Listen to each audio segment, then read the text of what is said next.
If you want to know how to use blender blur in Krita, you're in the right place. In this video, I'm going to show you exactly how this blending brush works, where to find it, and how to use it correctly so you can smooth out color transitions without wasting time.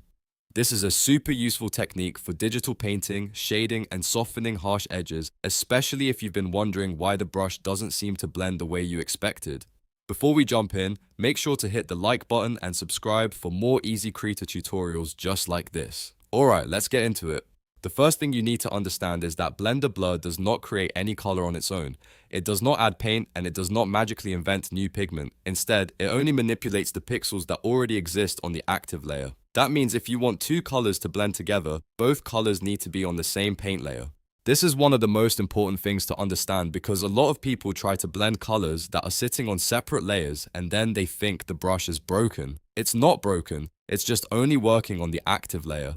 So go ahead and open your layers docker, usually found in the bottom right area of the Krita interface. Check your layer setup carefully. If color A is on layer 1 and color B is on layer 2, blender blur will not mix them together the way you want. To make it work properly, make sure the colors you want to blend are painted on the exact same paint layer. If needed, paint both colors on one layer first or merge them before blending, depending on your workflow.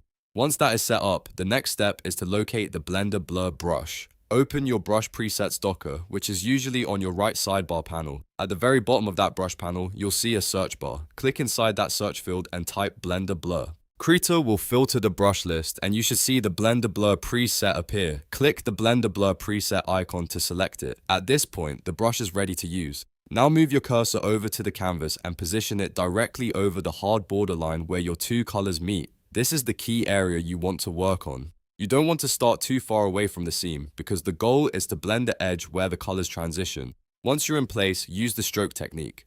Left click and drag the brush back and forth perpendicular to the seam, almost like you're zigzagging across the dividing line. This motion helps pull the pixels together and soften the edge in a natural way. Keep your strokes controlled and steady. Short repeated passes usually work better than one giant swipe, especially if you want a smooth transition without over blurring the area. If the blend starts looking too soft, reduce your brush size or use fewer strokes. If it's not blending enough, you can make a few more passes until you get the look you want. One helpful tip is to zoom in while you work. That gives you more control over exactly where the transition happens. You'll be able to see the edge clearly and shape the blend much more precisely. Another important point is to remember that blender blur is best used when both colors already exist on the same layer and you want to soften the boundary between them.